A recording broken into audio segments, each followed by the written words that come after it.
Hi, Deepa Rani Shekar from Transform Life Programs. Love and Life. Friends, this video is in continuum of my previous video. In my previous video, I touched upon the subject of whether divinity is within us or in religious places of worship. So this is again a continuum of that. So let me take you through a story which is my favorite part, and I'm sure you enjoy stories too. So the story is something like this. A very simple story. The church had sat down for breakfast hosted by a particular gentleman, and another gentleman was asked to say grace. What is this saying grace? It is Many religions believe in saying grace, of course, in their own different ways.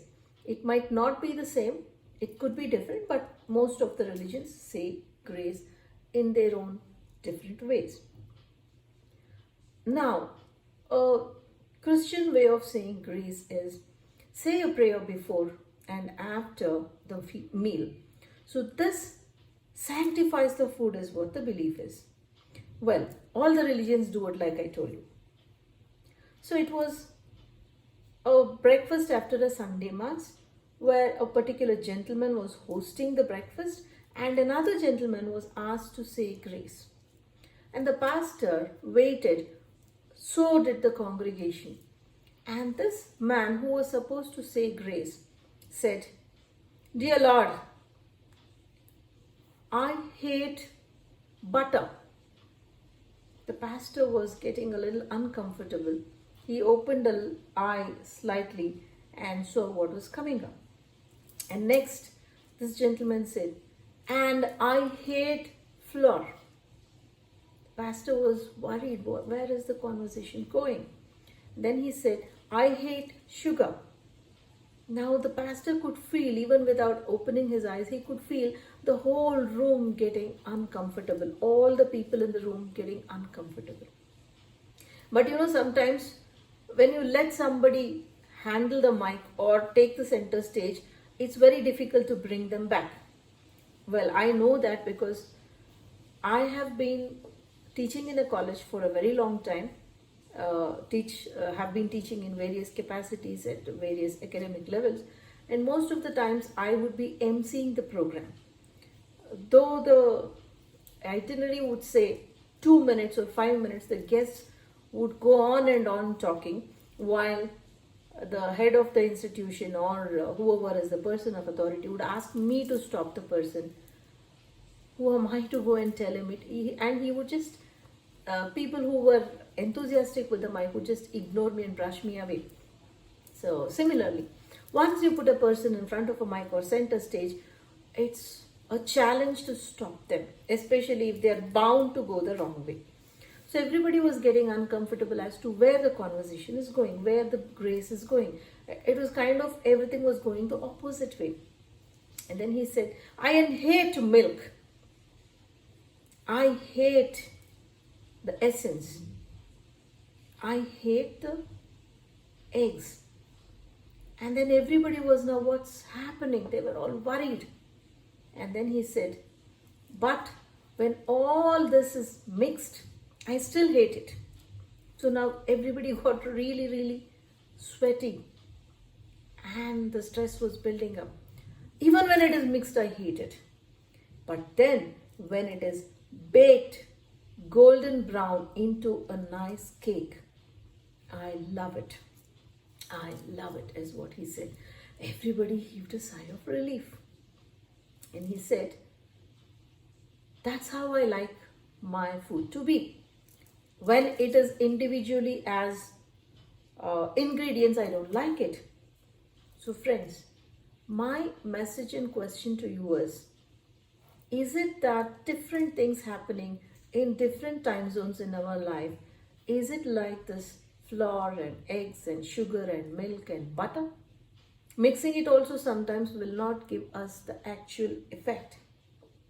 Only when it is put into the oven and baked golden brown is when you're going to get that spongy cake or bread.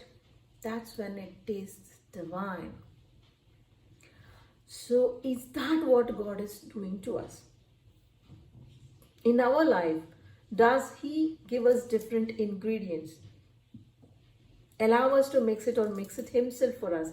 And then, is it that we just have to wait for the baking period to be over? Wait for Him to put whatever ingredients into the oven and wait for it to come out smelling amazing and divine as lovely, tasty bread, cake, or biscuit. So, is that what is happening now? Is that what God wants us to do? To refrain from going in search of God. Instead, look within yourself. Is that what He wants us to do? Let me ask you another simple question, or rather an analogy. This was asked by a child to his mother. The lady was taking the child out, and near a park there was a man selling helium balloons of different colors. So when the mother was tugging the child away, the child asked, "Can I have a balloon, Mama?" And Mama said, "Okay." When they went close to the person, the balloon seller, he said, "Which color do you want?"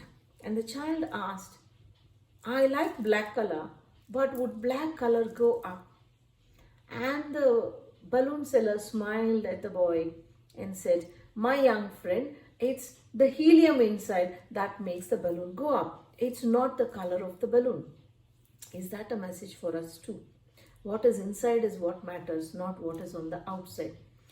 The divinity, the spiritualism within is what matters, not the ritualism we do.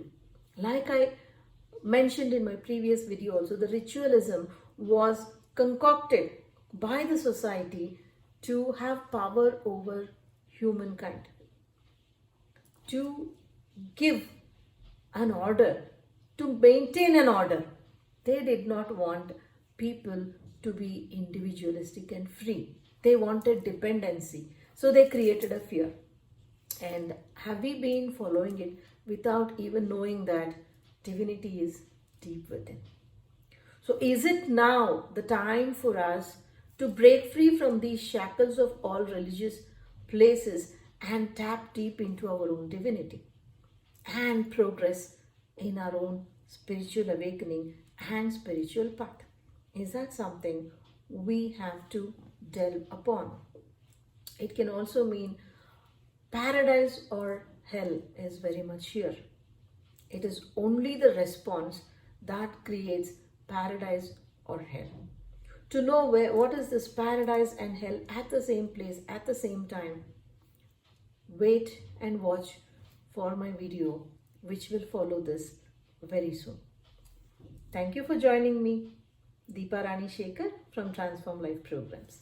Love and light.